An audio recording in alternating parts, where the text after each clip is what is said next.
Hi అండి. నేను మీ మాధవి. ఈరోజు మన వీడియోలో కృష్ణాష్టమి స్పెషల్‌గా అటుకుల పాయసం అండి. చూస్తున్నారు కదా! చూస్తుంటేనే ఎంత యమ్మీగా ఉందో కదా పాయసం అయితే. మరి కృష్ణుడికి అటుకుల పాయసం అనే కాదండి, అటుకులతో ఏం చేసి పెట్టినా కూడా కృష్ణుడికి చాలా అంటే చాలా ఇష్టమంటండి. మరి మీరు కూడా చక్కగా ఈ కృష్ణాష్టమికి ఇలా అటుకుల పాయసం చేసేసి కృష్ణయ్యకి నైవేద్యంగా పెట్టి తర్వాత మీరు కూడా హ్యాపీగా తినేయండి. ఇంకెందుకండి ఆలస్యం, వీడియోలోకైతే వెళ్ళిపోదామా? వీడియో నచ్చితే ఒక లైక్ చేయండి.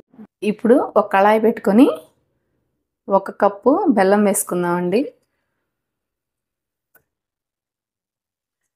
నేను ఇదే కప్పుతో అటుకులు తీసుకున్నాను, అందుకని 1 కప్పు బెల్లం వేస్తున్నాను.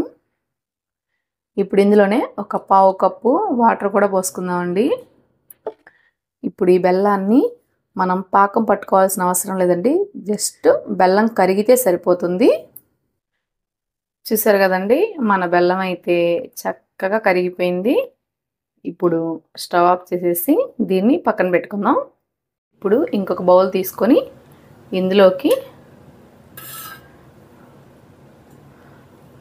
ఒక 2 టేబుల్ స్పూన్ల నెయ్యి కూడా వేస్తున్నానండి. ఇప్పుడు ఇందులోకి కొద్దిగా బాదం పప్పు, కొద్దిగా జీడిపప్పు అండి.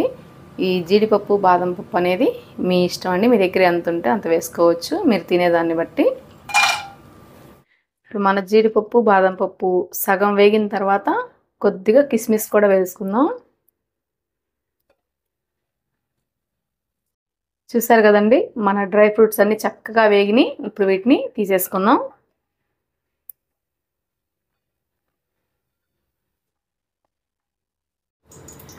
ఇప్పుడు నేను 1 కప్పు అటుకులు తీసుకున్నానండి. ఇప్పుడు ఈ అటుకుల్ని కూడా ఇందులో వేసేసుకుందాం. ఈ అటుకుల్ని స్టవ్ని సిమ్లో పెట్టేసి వేపుకోవాలండి, హైలో పెట్టకూడదు. ఒక్క 2 నిమిషాలు వేగితే సరిపోతుంది. ఇప్పుడు నేను ఈ అటుకుల్ని ఇలాంటి జల్లెడ ఉంటుంది కదండి, ఈ జల్లెడలో వేసి ఇలా అంటే అందులో ఉన్న డస్ట్ కానీ ఇంకేమైనా ఉంటే మొత్తం పోతుందండి. అలా క్లీన్ చేశాను నేను, క్లీన్ చేసి వేసుకున్నాను.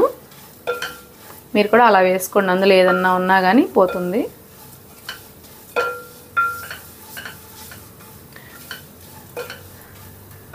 రెండు నిమిషాలు అయిపోయిందండి. చూసారు కదా, మనకి అటుకులు ఇలా వేగినాయి కదా. ఇప్పుడు ఇందులోకి ఒక పావు కప్పు పెసరపప్పు అండి, దీన్ని ఒక అరగంట ముందు నానబెట్టుకున్నానండి. వాటర్ని శుభ్రంగా వంచేసి ఇందులో వేసుకుంటున్నాను. చూస్తున్నారు కదా ఎంత పొడి పొడిలాడుతున్నాయో. ఇలా కంప్లీట్ వాటర్ మొత్తం వార్చేసి వేసుకోవాలి. ఇప్పుడు ఈ మొత్తాన్ని ఒక 3-4 నిమిషాల పాటు ఫ్రై చేసుకుందామండి. మనం కలుపుతూనే ఉండాలండి కొంచెం, లేదంటే మనకి మాడిపోతాయి అటుకులు అనేవి. కాబట్టి ఇలా స్టవ్ని సిమ్లో పెట్టుకొని ఇలా కలుపుతూ ఫ్రై చేసుకోవాలి. 4 నిమిషాలు వేపేసరికి మన అటుకులు పెసరపప్పు అయితే ఇలా ఫ్రై అయిందండి.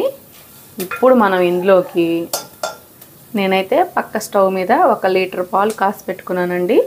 ఇప్పుడు మనం ఇదే కప్పుతో 4 కప్పుల పాలు పోసుకుందాం.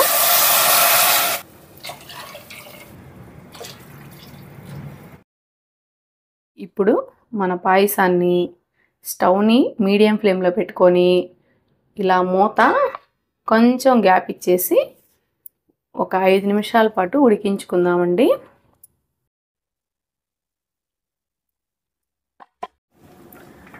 చూసారు కదండి, కరెక్ట్గా 7 నిమిషాలు అయిందండి. మన అటుకులు మన పెసరపప్పు అయితే చక్కగా ఉడికిపోయినాయి. ఇప్పుడు ఇందులోకి కొద్దిగా యాలకుల పొడి, అలాగే మనం ముందుగా వేయించి పెట్టుకున్న ఈ డ్రై ఫ్రూట్స్ని కూడా వేసేసుకుందాం.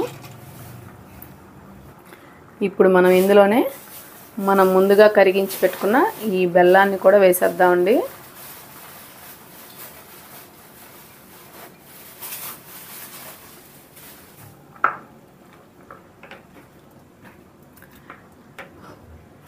చూసారు కదండి, మన అటుకుల పాయసం అయితే రెడీ అయిపోయింది. ఇప్పుడు స్టవ్ ఆఫ్ చేసుకుందాం.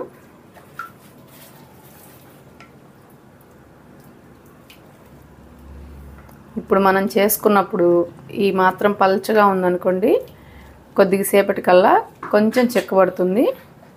కాబట్టి మనం చేసుకునేటప్పుడు ఈ మాత్రం పల్చగా చేసుకోవాలండి. మనం ముందే పాలు కాచిపెట్టి పోసుకోవడం వలన మనకి రెసిపీ అనేది ఫాస్ట్గా అయిపోతుందండి.